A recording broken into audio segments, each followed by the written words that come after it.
Yoyyaa ashama oolle ooltanii akkam nagayaa fayyaa jirtu jirra jirtu daawwattoota keenya jaalatamoo fi kabajamoo guyyaan keessa akkami hagammaan tana namni tokko na mul'achaa hin jiru nama eegaa dubbachuun durattu wanti kun piraayiveetii gubbaa godhee dabarsaa jira moo paablikiidha. Namni tokko ijoollee baalee argaa jira nam tokkottu na mul'ata hagammaan tana.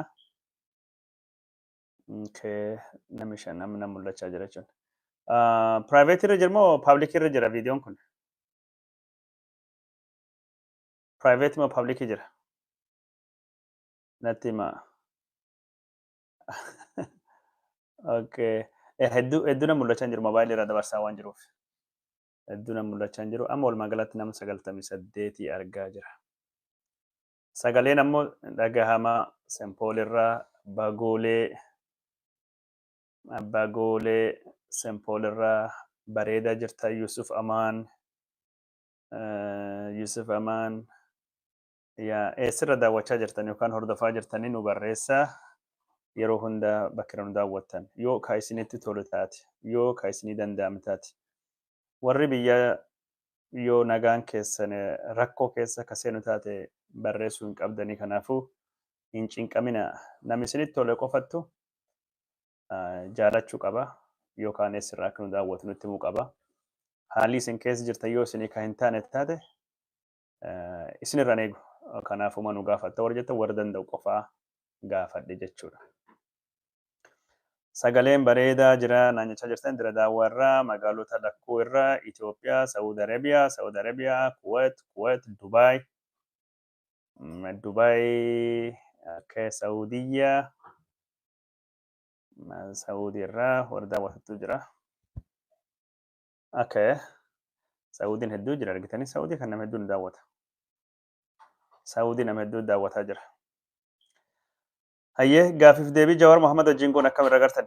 Gaafiif deebii Jawaar wajjin goone kutaa tokkoo fi kutaa lama dhiyeessinee kutaa sadaffaa fi kutaan dhumaa sila har'a darbuu qabaa ture. Ammoo sababa rakkoo teeknikiitii fi rakkootti nu qunname dabarsuu hin dandeenye. Kanaafuu boritti dabarsina jechuudha. Kanaaf bakka viidiyoo sadaffaa fi sadhumaa ani yaada kiyya waan ammaan tan deemaa jiru irratti isin biraan ga'uuf dhufu jechuun viidiyoon suni the video is private viidiyoon kamin viidiyoo kamittu privateedha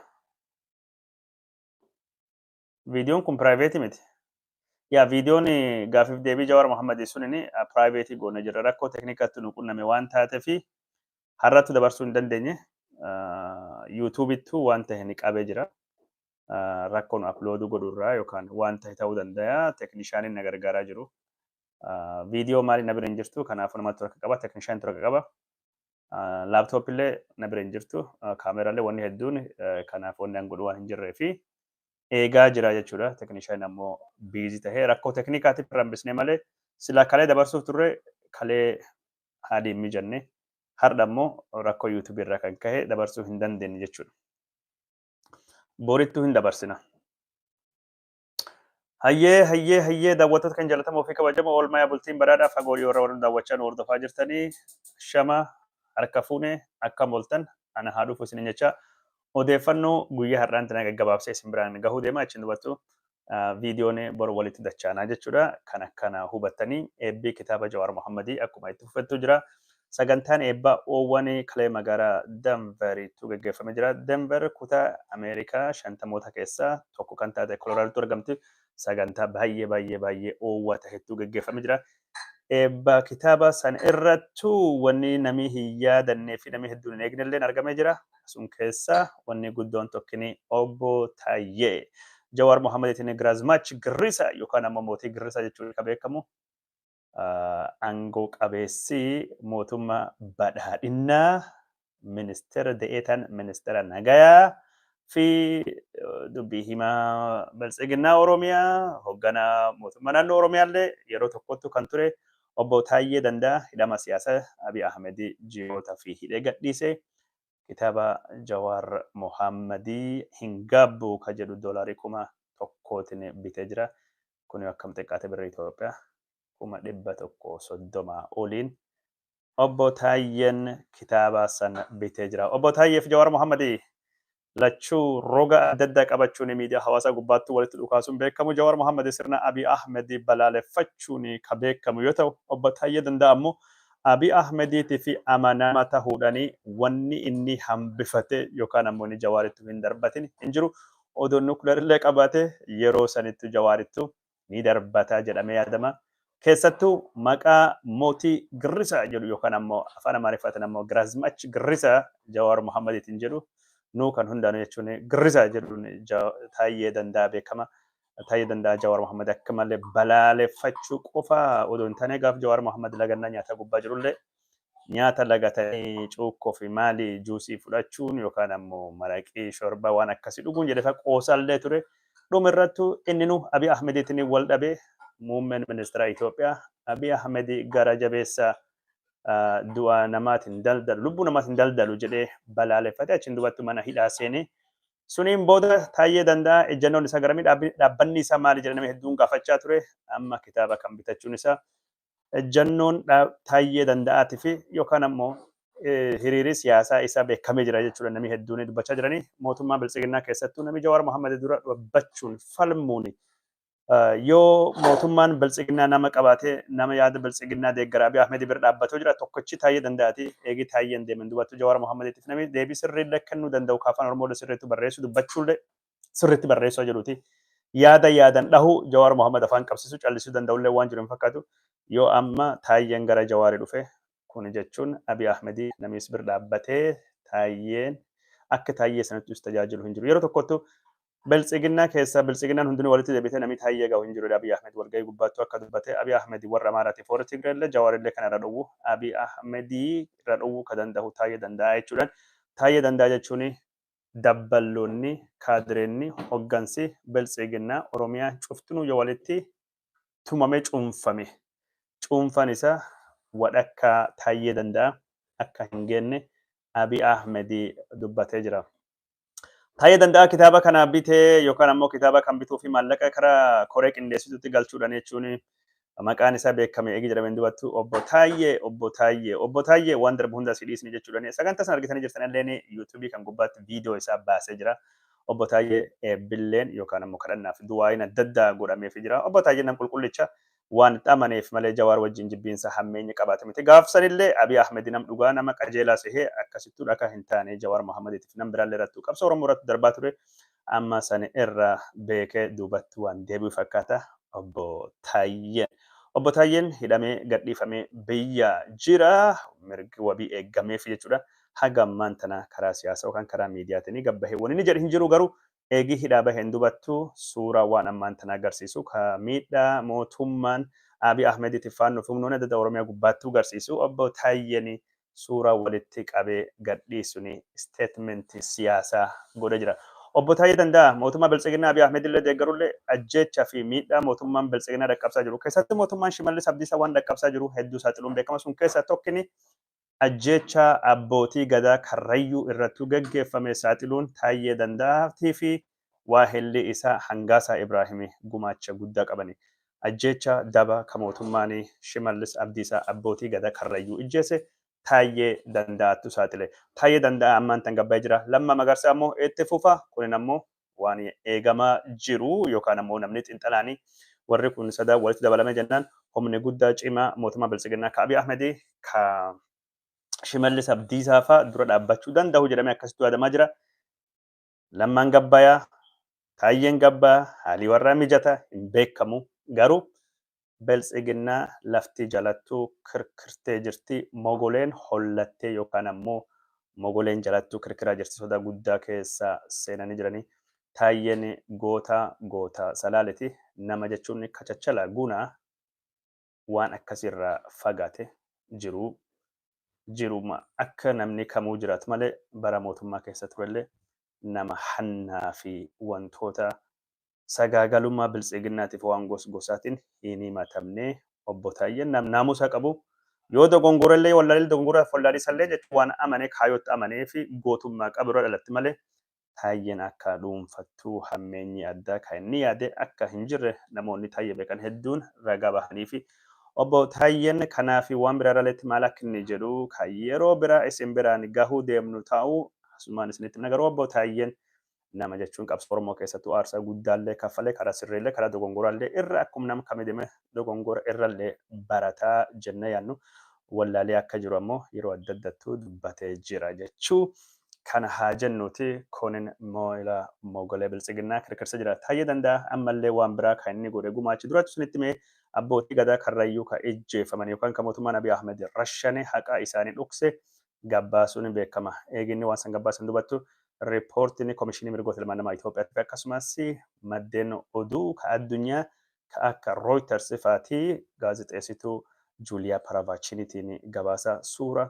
fuula 17 qabu ka ajjeecha suni mootummaan Abiy Ahmed keessatti mootummaan naannoo Oromiyaa godhe saaxilu bahuun ni yaadatan. Kan eegi jedhan dubattu yakkii mootummaan Abiy Ahmed yookaan nama mootummaan Shimallis Abdiisaa hojjete gurguddaa keessa tokko lama sadii yoo maqaa dhoofne keessa tarree duraatiin ka argamu ajjeecha Hacaaluu Hundeessatii fi Battee Urgeessatii fi ajjeecha waliigalaa ka abbootii gadaa karrayyuu ture. Abbootiin gadaa karrayyuu haqi isaanii ammallee hin argamne abbootii gadaa karrayyuu ijjeessanii haqi isaanii abbootii gadaa Oromiyaatii fi mootummaan Biltsiginnaatii fi miidiyaa warri hedduu walii ta'anii Biltsiginnaan ukkaamsee hagammaan tana dabarsee ture. Dhiyoo kanattu ammoo gara naannoo Oromiyaa godina Shawaa Bahaa aanaa Fantaallee lafa karrayyuun qubatu deemanii karrayyuu wajjin akka araaraman fakkeessuu fi mootummaan Biltsiginnaa waan hedduu hojjechaa akka inni ture gabaasne turre haa ta'uuti malee hariiroon Biltsiginnaatii fi uummata karrayyuu hin fooyyofne abbootii gadaa karrayyuu ka buttaa dhiyoo kan qalattee ajjeecha irra hafte abbootii gadaa karrayyuu hayyoota gurguddoo baalli fuudhuuf yookaan baalli harkaa qabanii nama 20 oli mootummaan Abiy Ahmed hidhaan hidhee jira. Warri kunin raayyaa ittisa biyyaa hin deeggarre waraana hin baasne uummatni akka mootummaa simatu hin goone fincilaa jirtan jechuudhani warri kana mootummaan Biltsiginnaa akka hidhee addis istaandardi gabaasee jira. Kanaan durallee yakka hamaa warra karrayyuu kan gubbaatti godhe warri karrayyuu yeroo tanammaa balaa hamaa sochii lafaa kirkiraatiin naannoon kun miidhamaa jirti. Uummatii jechuun hoggansa abbootii gadaa kan baay'ee barbaadaa yeroo rakkoo kanattu ummati kun ummata aadaan bulu tikfatee bula abbootiin gadaa kan isaan beekanii warri mootummaan isaan qaban warri kana warri kan cufaama mootummaan Abiy Ahmed warri gurguddaa mataa gubbaa jiranii Biltsiginnaa waan hin deeggarree fi yookaan ammoo milishaa fi waan hin buusnee fi waraana raayyaa ittisa biyyaatii kennaa hin jirtanii yookaan mootummaa wajjin dhaabbachaa hin jirtanii yookaan shanee wajjin dhaabbachaa jirtanii milishoota bosona hin galchine jechuudhani abbootii gadaa gurguddoo 20 hidhanii jiranii warri addis istaandardii fi miidiyaan adda addaa gaafa takkachaa jiraniit kanaan durallee abbootii gadaa karrayyuu 20 olii haala gos kanaatiin ijjeese 29 jedhuuti. Mootummaan Shimallis Abdiisaatii fi mootummaan Awwaluu Abdii mootummaan Abiy Ahmedii dhiiga namaatiin harka dhiqachuu beekanii abbootii gadaa karrayyuu ammallee haalii warra waan baay'ee nama yaaddessu. Warri Biltsiginnaa deeggartan illee deeggara garuu waan haqaa waan dhugaa waan akkana kanallee dubbachuu hin dandeettanii waan nama gaddisiisa. Oduu ajjeechaa, oduu rashanaa, oduu ajjeechaa duguuggaa sanyii wantoota hamaamattu jira biyya san keessattuu Oromiyaa keessattuu eegii torbaan kana jechuun ajjeechaa suuraa tokko argitanii jirtanii viidiyoo tokko ka ilma haadha abbaa durattuu rasaasa mataa isaattuu sammuu isaattuu roobsisanii ijjeessan argitanii jirtanii viidiyoon sun baatii sadaasaa bara 2024 godina Shawaa Dhihaa aanaa Calliyaa keessattuu akka ta'e mirkanaa'ee jira. Ajjeechaan kun ajjeecha gosa faannoo kanaan dura ijjeese raayyaan ittisa biyyaa jechuun warra milishaa faannoo wajjin ta'e walloo faattuu nama rashananii yookaan ammoo matakkalii yookaan wallaggaa keessattuu gujii keessattuu ta'e wal fakkaata milishaa Biltsiginnaattuu godhe milishaa Oromiyaattuu godhe kan ammoo ajjeecha dhiyoo kan tahe jechuudha ji'a meeqan durattu ji'a 2-3 durattuu waan tahe waan haarawaa ajjeechaan sun qofa miti bakka dadda Oromiyaa keessattuu viidiyoon rashanaa kabara gosa duri ammaan tana Oromiyaa keessatti mootummaan Oromoo yookaan mootummaan uummata Oromoo bakka bu'uuf hin jedhu kan uummati Oromoo aangootti fide Biltsiginnaan Oromiyaa kana raawwachaa akka jirutti dubbatamaa jira. Viidiyoo kanaan wal qabatee Jawaar Mohaammed viidiyoo kan babaasaa jira. Viidiyoo isaa hedduu babaasaa jira. Viidiyoon inni babaasaa jiru kun mootummaa Biltsiginnaa waan aarsee fakkaata. Biltsiginnaan deeggartoonni Biltsiginnaa kanaan dura gaafa faannoo waan akkasii godhu kan wajjin imimmaan buusanii bo'anii balaaleffatan amma mootummaan Abiy Ahmed yoo waan kana godhu gad bahanii wal dubbachaa hin jiranii. Warri gari takka lama balaaleffatanii jiranii kaan ammoo wanni kun piroopagaandaaf ololaa fi waan akka namni ittiin daldaluu barbaadu yookaan namni akka Jawaar Mohaammed hojjechiisattu akkasittuu dhiyeessaa jiranii Jawaar Mohaammed warra balaaleffate galateeffate warra ammoo ololaa jedhe kan ammoo adabadhaa yookaan ammoo seera godhattanii mataa keessaniif bultanii waan jedhu dubbatellee jira. Viidiyoon kanaa fi viidiyoon hedduun ajjeechaa namaan tan bakka hedduutti ta'aa jira. Akka dhaabbilee mirgoota ilmaan namaatii fi hojjetanii bira deemee qorannoon geggeeffamee deebiin kennamuu dubbatee jira. Jawaar Mohaammed kanaan walitti qabatee ajjeechaa obbo Battee Urgeessaa hoogganaa ABO Komishinii mirgoota ilmaan namaa Itoophiyaa qormaata fixee haga ammaan tanaa qormaata akka inni hin baasne mootummaan Abiy Ahmed irra taa'ee dhoksaa jiru. Akka qormaata sun gadhiisullee mootummaan gaafatee jira. Komishinii mirgoota ilmaan namaa Itoophiyaa kun ajjeecha naannoo Amaaraa hedduu gabaasa baasee jira. Battee Urgeessaa akkuma akka Karrayyuu dhiibbaa godhanii baasuu dhowwanii abbootii gadaa Karrayyuu ammallee mootummaan akka hin baane dhiibbaa godhaa akka inni jirutti dubbatamaa jira. Kan ammoo mootummaan dhiisuu qaba waan gos kanaa. Mootummaa Biltsiginnaa kan namni hedduun harka dhahuufitti jiru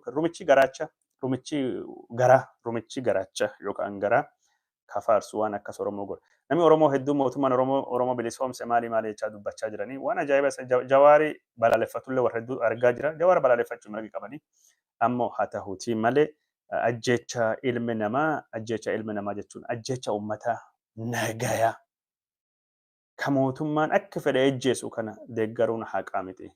Ka ajjeesallee ka haqa namsanii awwaalillee walqixxe lachuu yakkaadha. Ajjeecha yakka dhoksuun irra diddibuun yakka. Mootummaa waan fetaniin deeggara garuu yakka akkasii kana hin deeggarinaa jechuu barbaade jechuudha. Ajjeechaan Oromiyaa keessattuu akkuma itti fufettuu jira. Ajjeecha kan warri geggeessaa jiru milishoota naannoo Oromiyaati. Naannoo Oromiyaa kan bulchaa jiru ammoo Shimallis Abdiisaati. Shimallis Abdiisaa aangoo irraa dhidhimuu hin oolu waan jedhamtullee odeeffamaa jirti. Shimallis Abdiisaa kun naannoo kana bulchuu dadhabee jira. Akkuma Abiy Ahmed Itoophiyaa to'achuu dadhabe Shimallis Abdiisaa Oromiyaan to'annoo isaatii ala baatee jirti. Gadaan Shimallis Abdiisaa guyyaan isaa hafee qubaan lakkaa'amtii jedhamaa jira. Shimallis Abdiisaa namni gariin akka malee aangoo guddaa qaba waan fedhe godhuu danda'a. Abiyyiin isa buusuu hin danda'u nama ijaarratee jira jedhanii. Nu ammoo maddeen keenya qabatamaan Shimallis Abdiisaa ka Oromiyaa bulchuu miti. Abiy Ahmed kanaan dura ati Shimallis Abdiisaa garaa kan kee borcii kan kee to'achuu hin dandeenye maan Oromiyaa to'attaa jedhee ani gabaasee ture viidiyoo sun waggaa 3 waggaa 4 duratti yeroo Hacaaluun ijjeefamu sun deemtee ilaaluu dandeessanii. Gaafa sun nu gabaasnuttu dharaa maali jettanii namni hedduun dubbachaa turtanii. Shimallis Abdiisaa garaan keessatti guddatee yookaan ulfinni kan keessatti guddatee ulfinna kana xiqqeessi jennee kallattii nu kennineefin ajaja fudhatee yeroo gabaabduu keessatti kiiloogiraamii 23 hirdhisee harki dhawaa fi jechuudhaan Abiy Ahmed eegaan viidiyoo sun hojjedhee ji'a keessatti dubbate.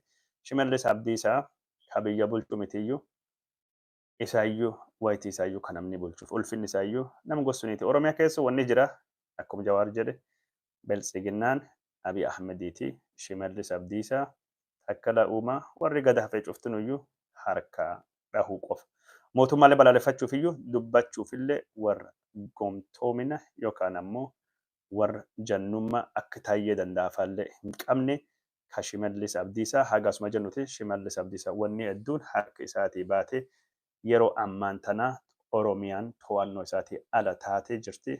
Garuu mootummaan isaa qophii qamadii irraa gara qophii bashannana daddaraaruutii fi shaneen barbadooftee halkanii guyyaa karaa miidiyaa isaatiin haasofsiisaa jira.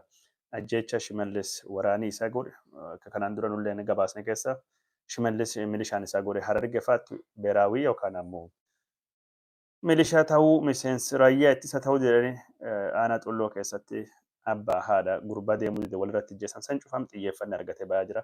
Shimallis yeroo ammaan tana yakka gurguddaa godhaa jira.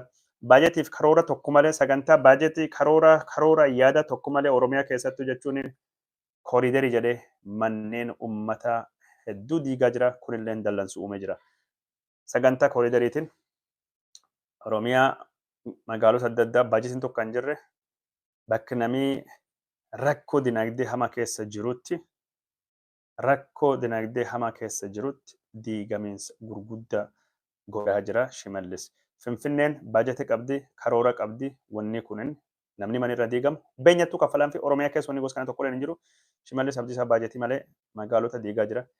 Kantiibonni magaalota isaa immoo itti yaadanii manneen namoota garii barbadeessaa jiranii keessattuu sagantaa kanalleetti fayyadamanii mattaawaa kachachala guddaa keessa Oromiyaan seentee jirti.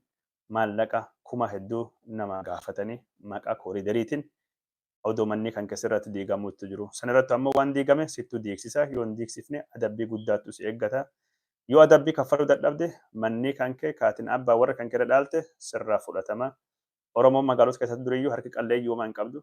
Hagii xiqqaan sunillee miidhaan gurguddaan irratti dhaqqabaa jira. Warra biltsiginna wajjin walitti hidhatu qofattu sirni kanirraa bu'aa buufachaa jirani. Isaantu qorii yookaan okkotee keessa nyaatee jiruuf duuta malee uummatii bal'aan miidhamaa jira. Kun ammoo miidhaan odeeffannoon gosa kanaa godina Jimmaa magaalota akka Aggaarotii fi Jimmaallee keessa dhufaa jirti. Bakka mootummaan Abiy Ahmed yookaan badhaadhinni irra dhufee bakka bu'aa jedhutti. Wanni ammaan tana waan guddoo nama gaddisiisati. Kantiibonni magaalota ammoo diiguu irrattu eenyutu irra diigaa akka jiru eenyutu irra magaalaa barbadeessa akka jedhu wal dorgomaa akka jiranittu mul'ata. Oduun Oromiyaa kana fakkaatti jechuudha. Daawwattoota kan jaalatamoo fi kabajamoo isirran hordofan daawwachaa jirtan namni 423 isin argaa jira. Yoo qoqqooddaa faffacaasan ammoo lakkoofsi namni daawwatu kan caalaa dabaluu danda'a waan ta'eef qoqqooddaa faffacaasaa waliin nu gayaa isiniin jechuu barbaanna. Isirran daawwachaa nu hordofaa jirtanillee karaa Facebook kan jalattu, TikTok kan jalattu nu barreessa sanin jedha. YouTube haa jedhuti. TikTok odeessuuf waan yaadi qabuu fi TikTok fi Facebook nafaan keessa dhufaa jirti. Oromiyaa maaltu tahee ka jedhu gaggabaabsee isinitti himee jira. Ka Oromoo sassanuun fakkaatti balaan Oromiyaa ala yoo deemnu naannoo uummattoota kibbaa keessattuu ibiddi dhalatee gara wandootti dhalatee to'annoo jala oole jechuudhaani. Mootummaan gabaasa jira. Yeroo ammaan tana Itoophiyaa keessatti balaan uumamaa sochiin lafaa ibiddaa baay'ee baratamee jira. Keessattuu ibiddi magaalota faati guddoo dhalatee jira. Wayita ibiddi magaalota keessattuu akkas dhalatee waan ittiin dhaamsu dhabu mootummaan ammoo magaalota to'achuu fi diroonota ammayyaa biyya alaa irraa galchaa akka jirutti dhagahamaa jira. Diroononni kunin security fi yookaan ammoo surveillance fi tajaajilamaa jedhamee jira. San keessa magaalii dirooniin keessattuu hojiirra ooltu magaalaa Finfinnee tokko akka taatettu dubbatamaa jira. Gara biraatiin ammoo qaala'insi jireenya sadarkaa Afrikaattu akka malee hammaachu dubbatamee jira. Keessattuu daballiin gatii boba'aatiin walitti qabate gaaga'amii hamaan Itoophiyaa keessattuu akka dhalachuu danda'u gabaafamaa jira. Magaalota hedduu keessatti boba'aan dhabamuudhaan konkolaataan tajaajila kennuu dhiisanii jirani. Qaala'insi boba'aatiin walitti qabate qaala'insi jireenya hammaatee jira. Magaalota hedduu keessattuu ammoo gatiin wanni namni bitatee nyaatu yookaan ammoo itti fayyadamu akka malee akka dabalettee dubbatamee jira.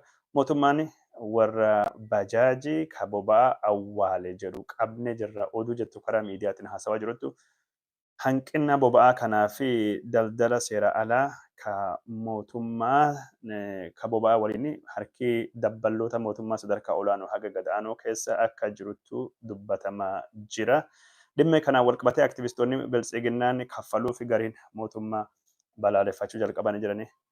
Ka mootummaa Abiy Ahmed aangoo irraa baasu Jawaar Mohammadii woboo yookaan faannoo osoo hin taane qaala'insa jireenyatii fi qaala'insa boba'aa jechuudha warri garii akka dubbachaa jiru. Xiinxalaa miidiyaa hawaasaa adda addaa irraa hubannee jirra. Kun rakkoon dinagdee Itoophiyaa hagame tokko akka hammacha yookaan ammoo to'annoo mootummaatii ala akka ba'aa jirtu ka garsiisu jechuudha. Finfinnee fi magaalota Itoophiyaa adda addaa keessattuu ayyaanii cuuphaa haala oowwan kabajamee jira. Naannoo garittuu ammoo ayyaanii kunin yeroo biyyittii waraanaa fi hokkaraan raafamaa jirtutti akka gaggeeffametu dubbatama.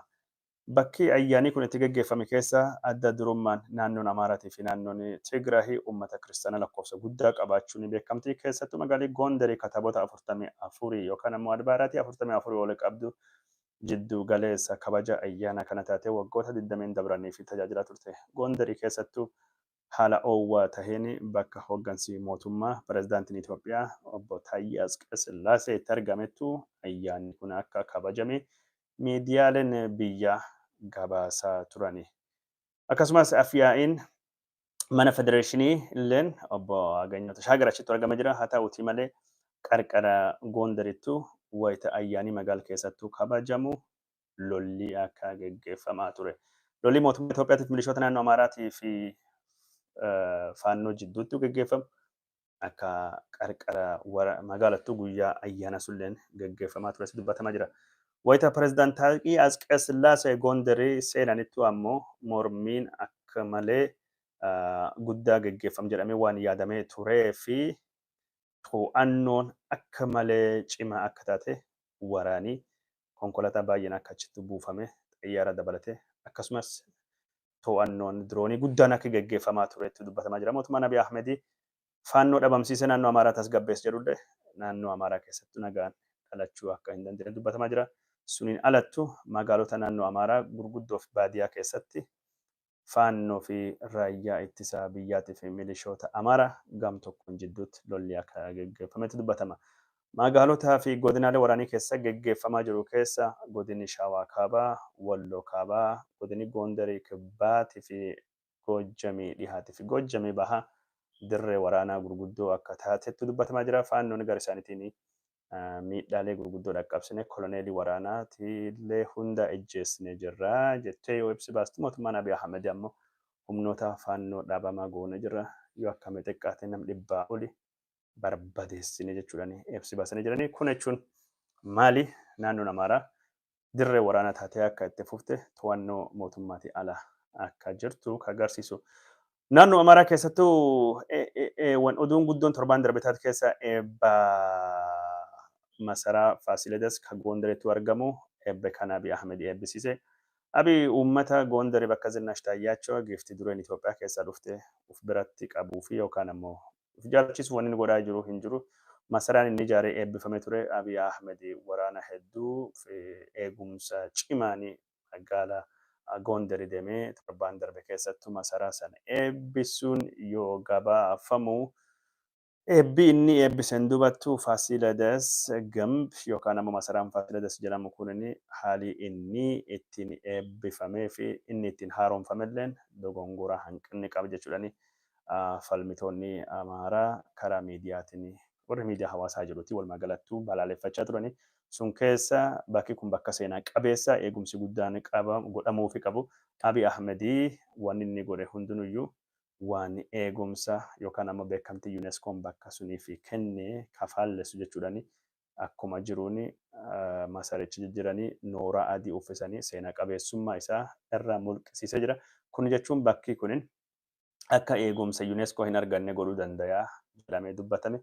Abiy Ahmed ammoo Gondarii fakkaattu ija kiyyaan arge jechuudhaan dubbatee jira. Gondarii fakkaattu ija isa keessatti yookaan mata isa keessa jirtu ka akkamitti taatellee yoo beekamu baatte ka Faasiledas sun ammoo Gondarii ni yaada akka fakkaattu ija isaatiin argee akka jedhe dubbatee jira.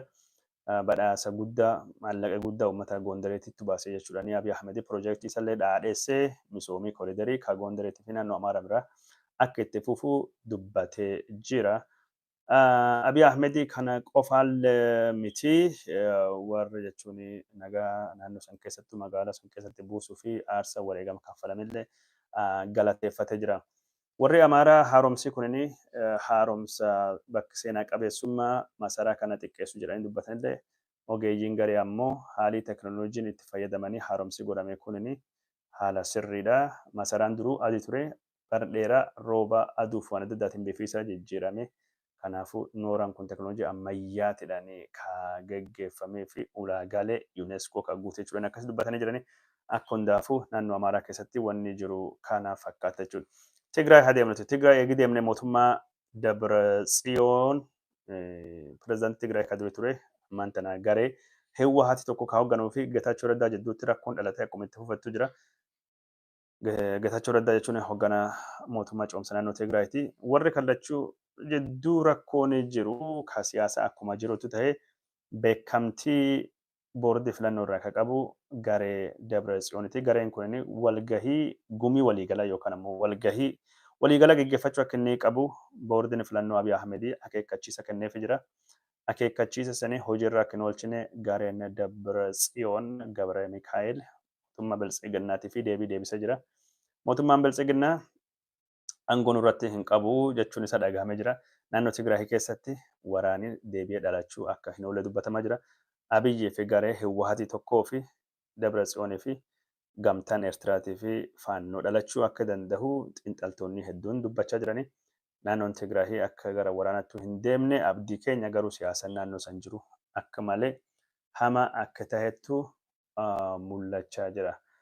Oduun kenna akkuma isin biraan geenyettu jira gabaabsaa adeemuti. Naannoo Soomaalii hokkarii keessattuu dhalatee ammaan tanallee jechuun fooyya'aa akka jirutti dubbatamaa jira. Hokkarii jechuun daangaa naannoo Somaalilaandii qofaa odoo hin taane hokkarrii gosallee naannoo keessattuu gaggeeffamaa akka jiru. Siyaasaan naannoo Somaalii kan Itoophiyaa raafamaa akka jiru maddeen adda addaa gabaasaa turanii. Hokkarri suni kan irra dhalachuu danda'u siyaasa Itoophiyaa kabajaa qofa osoo hin taane hariiroo Itoophiyaa fi Somaaliyaa waliin qabanillee irraa akka madduu danda'utu dubbatamaa jira. Pirezidaantiin Somaaliyaa Hassan Sheekh Mohammad Itoophiyaa dhufee Abiy Ahmediitiin wal argee kabajii addaa isaa eegii godhameen duubatti hokkarri naannoo Somaalii keessattuu gaggeeffamaa jiru Gaabbaa jala abdii jedhamu akka qaban aktivistoonni Somaaliyaa dubbachaa jiranii. Mootummaan Abiy Ahmed simannaa cimaa guddaa pirezidaantii Somaaliyaaf godhullee bu'aan inni irraa buufate guddoon akka hin jirretti dubbatamaa jira.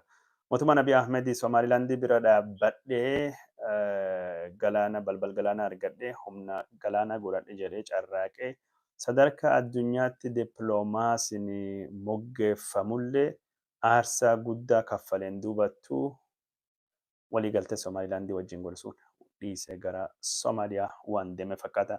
Pirezidaantiin Ameerikaa haarawni Doonaald Tiraamp ammoo Somaalilaandii beekamtii kennuu danda'a jechuudhaanii akkasi dubbatamaa jira. Yoo Abiy Ahmed pirezidaant Tiraamp Somaalilaandiif beekamtii kenne kun dippiloomaasii Abiy Ahmediitii fi kufaatii akka malee hama ta'uu akka danda'uttu akeekamaa jira.